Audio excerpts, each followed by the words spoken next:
ఇతర రాష్ట్రాల్లో ఎట్లా వస్తున్నామో 2 సీట్ల నుంచి నేను పార్టీలో చేరినప్పుడు 2 సీట్లు మా పార్టీకి 2 సీట్ల నుంచి నిరంతర పోరాటం మేము సిద్ధాంతపరంగా పోరాటం చేస్తూ ఈ కాంగ్రెస్ యొక్క కుహనా గాంధీలు ఈ దొంగ గాంధీలను ఈ దొంగ గాంధీలు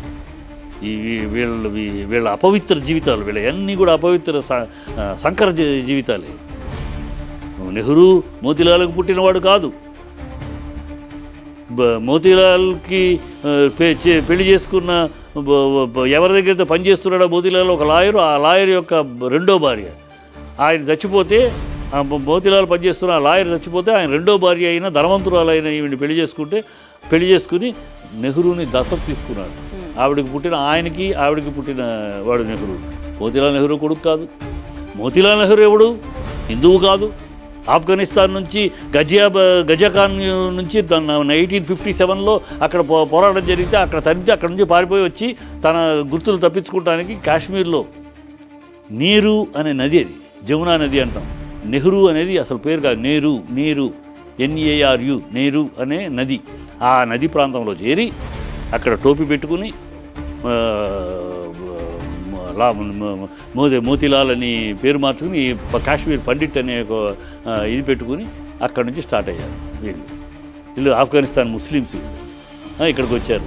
ఇక వచ్చి మోతీలాల్ మూడో పెళ్ళాం కూతురు, మూడో పెళ్ళాం కొడుకు కాశ్మీరు చీఫ్ మినిస్టర్గా పనిచేసిన అబ్దుల్లా మూడో పెళ్ళాం కొడుకు. నాలుగో పెళ్ళాం కొడుకు జిన్నా. వీళ్ళు ఈ దేశాన్ని వీళ్ళ ముగ్గురు అన్నదమ్ములకు పంచుకున్నారు. ఆ రోజు జిన్నా పిఎం చేద్దామని అందరూ అంటే నెహ్రూ ఒప్పుకోలే. పిఎం చేస్తే అయిపోయేది, 1 సంవత్సరంలో చచ్చిపోయేవాడు. అతను ఆల్రెడీ క్యాన్సర్ పేషెంట్. జిన్నాని పిఎం చేస్తే అసలు విభజనే లేదు దేశంలో. ఒప్పుకోలే. నీకొక దేశం నాకొక దేశం, ముగ్గురు కజిన్స్ ముగ్గురు పంచుకుందామని దీనికి ప్రత్యేక ప్రతిపత్తి అని 370 ప్రత్యేక ప్రతి కాంగ్రెస్కి కాశ్మీర్కి ఇచ్చేసి వాడు ఒక మహారాజు, అదొక దేశంలాగా ఆల్మోస్ట్. వాళ్ళకు కొత్త జెండా, వాళ్ళకొక జెండా, వాళ్ళకొక ఎజెండా, వాళ్ళకొక ఈ పార్లమెంటు నిర్ణయాలు వాళ్ళకి చెల్లవు, ఈ సుప్రీంకోర్టు నిర్ణయాలు వాళ్ళకి అందవు, వాళ్ళకి సపరేట్ ఇచ్చేసేసి జిన్నా పాకిస్తాన్ మీరు పంచుకు దుబ్బారు. ఈ చరిత్ర అంతా ప్రజలు దొంగ గాంధీలుగా. గాంధీకి నీకు పేరేంటి, సంబంధం ఏంటి? గాంధీకి పుట్టేవారు. గాంధీకి నీకు సంబంధం ఏంటి? ఇందిరా ప్రియదర్శిని. నువ్వు ఇందిరా ప్రియదర్శిని ఫెరోజ్ ఖాన్ని లవ్ చేసావు. ఫెరోజ్ ఖాన్ లవ్ చేసుకుంటే ఆ రోజు ఇంత గొప్పగా మాట్లాడి నెహ్రూ డ్రామా ఆడి గాంధీ గారి దగ్గరికి తీసుకెళ్ళాడు ఇష్యూని. నా కూతురు వాడిని లవ్ చేస్తుంది, పెళ్ళి, నీకేంటి ప్రాబ్లం? ప్రజల ముందు ఇబ్బంది, ఓకే వాడిని నేను అడాప్ట్ చేసుకుంటాను మాట, అంతే పెద్ద అఫీషియల్. అడాప్ట్ చేశాడు. వాడు ఫెరోజ్ ఖాన్ కాదు, ఫెరోజ్ గాంధీ అని మార్చాడు ఆయన. ఫెరోజ్ గాంధీ అనగానే ఓకే గాంధీ గారి వారు అని పెళ్లి చేసుకున్నారు. ఓకే ఇందిరా ప్రియదర్శిని కాస్త ఫెరోజ్ గాంధీ అయ్యావు. ఫెరోజ్ గాంధీ అయిన తర్వాత విడాకులు తీసుకున్నావు. 2 బిడ్డలు పుట్టగానే విడాకులు తీసుకున్నావు. మరి అప్పుడు వచ్చేసావు. మనం ఈ భారతీయ సాంప్రదాయం ప్రకారం ఏంటి, విడాకులు తీసుకుంటే భర్తను వదిలేసుకుని మళ్ళీ ఇందిరా నెహ్రూ అవ్వాలి. ఇందిరా గాంధీ ఎలా కంటిన్యూ అవుతావు? ఫెరోజ్ ఖాన్ నుంచి వచ్చేసావు కదా, అఫీషియల్ విడాకులు తీసేసుకున్నావు కదా 2 బిడ్డలు కన్నాక. ఫెరోజ్ ఎందుకు కంటిన్యూ అవుతున్నావు? ఇందిరా నెహ్రూ అవ్వాలి కదా. డ్రామా. ప్రజల్లో ఉన్న అమాయకత్వాన్ని, ప్రజల్లో గాంధీ అనే పేరు అప్పటికింత సోషల్ మీడియా లేదు.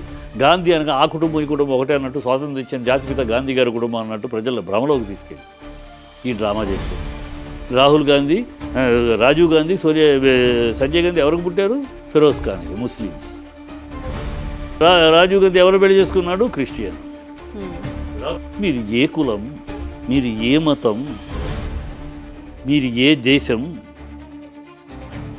ఎన్నాళ్ళు దేశాన్ని మోసం చేసి అబద్ధాలతోటి కట్టుకథలతోటి జనాలకు తెలియదు కూడా మోసం.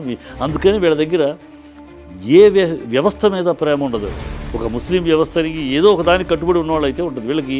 అందుకని నెహ్రూ అన్నాడు, I'm by birth Muslim, by fashion I'm western, by accident I'm Hindu అన్నాడు నెహ్రూ. సో వీళ్ళకి అందుకని ఈ దేశ సాంప్రదాయాల మీద, ఈ దేశ సంస్కృతి మీద, ఈ దేశ ఔన్నత్యం మీద, ఈ దేశ వ్యక్తిత్వం మీద, ఈ దేశ పౌరుషం మీద, ఈ దేశ విజ్ఞానం మీద విలువ అంటే లేదు వీళ్ళకి. వీళ్ళు చేసిన పనల్లా ఈ దేశ వ్యక్తిత్వాన్ని చంపేశారు. The character of a country. ఒక్కొక్క దేశానికి ఒక క్యారెక్టర్ ఉంటుంది, ఒక వ్యక్తిత్వం ఉంటుంది ఏ దేశానికి. ఆ క్యారెక్టర్ ఆఫ్ ఎ కంట్రీ, భారతదేశం యొక్క ఆ పౌరుషంతో కూడిన ఆ డిగ్నిఫైడ్ క్యారెక్టర్ని చంపేశారు ఈ కాంగ్రెస్. బేరతనాన్ని తీసుకొచ్చారు, ఆ పౌరుషాన్ని చంపేశారు. ఇవాళ కదా మళ్ళీ మోడీ వచ్చినాక అందుకనే మోడీని నెహ్రూ గాంధీతోటి పోల్చాడు ట్రంప్. తప్పేం లేదు. గాంధీ ఈ సమాజాన్ని దేశాన్ని బిడ్డలా చూసుకున్నాడు. అందుకనే ఆయన సౌత్ ఆఫ్రికా నుంచి దిగ్గానే అప్పటికి స్వాతంత్ర పోరాటం జరుగుతూ ఉంది. ఎందుకు ఊపుగా లేదంటే ఆయన అర్థం చేసుకున్నాడు. అప్పటికి బ్రిటిష్ వాళ్ళు ఈ దేశ వ్యక్తిత్వాన్ని చంపేశారు. ఈ దేశంలో ఉన్న ఆ కట్టు ఆ పౌరుషాన్ని చంపేశారు. అందువల్ల ఎవరు ఒక సంఘటితంగా రాలేకపోతున్నారు. ఆ వ్యక్తిత్వాన్ని దెబ్బకొట్టేశారు. వాళ్ళు క్యారెక్టర్ని అసాసినేట్ చేశారు బ్రిటిషర్స్. అది అర్థం చేసుకునే గాంధీ దేశమంతా తిరిగాడు. తిరిగి మళ్ళీ భారతదేశ వ్యక్తిత్వాన్ని ఒకటి సంఘటితం చేసి నిలబెట్టాడు. ఆ నిలబెట్టమే పోరాటం సాగింది, స్వాతంత్రం వచ్చింది. ఇవాళ మళ్ళీ 70 ఏళ్ల తర్వాత ఈ కాంగ్రెస్ చేసిన మళ్ళీ దుష్టచర్య అదే. ఈ భారతీయ వ్యక్తిత్వాన్ని నాశనం చేసింది మళ్ళీ 70 ఏళ్ల తర్వాత. స్వాతంత్ర పోరాటం తర్వాత మళ్ళీ ఆ వ్యక్తిత్వాన్ని, ఆ స్టాండర్డ్నెస్, ఆ పౌరుషాన్ని, ఆ విద్యతో కూడిన ఆలోచించే విధానాన్ని, ఆ హ్యుమానిటీ అనే విధానాన్ని నాశనం చేశారు. నాశనం చేసినాక ఇవాళ మళ్ళీ మోడీ అనే వ్యక్తి వచ్చినాక మళ్ళీ ఆనాడు గాంధీ గారు దేశ వ్యక్తిత్వాన్ని ఎలా కాపాడుతూ సంఘటన చేసి ఇవాళ మళ్ళీ భారత్ మాతాకి జై అంటూ ఇండియా ఫస్ట్ నా దేశం ముఖ్యం అనే వ్యక్తిత్వాన్ని మళ్ళీ తీసుకొచ్చాడు దేశంలోకి. ఇవాళ మళ్ళీ సంఘటితమవుతోంది దేశం.